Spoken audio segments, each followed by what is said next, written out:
ल ठिकै छ ल धन्यवाद सबैलाई धन्यवाद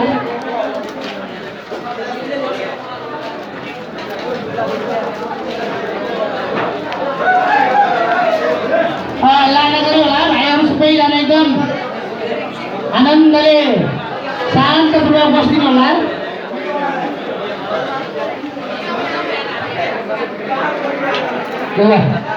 सबैलाई फेरि एकपटक फेरि धन्यवाद शान्त भएर बस्दिनु होला है अब म फेरि कार्यक्रमलाई अगाडि बढाउँदैछौँ र हामी अन्ततिर आइसकेका छौँ अब आजको यस कार्यक्रमलाई भाइ हल्ला नगरौँ न अन्तिम बिदाई गर्ने बेलामा शुभकामना दिने ठाउँमा गाली दिएर पठाउनु नपरोस् कृपया त्यो व्यवस्था नगरिदिनु होला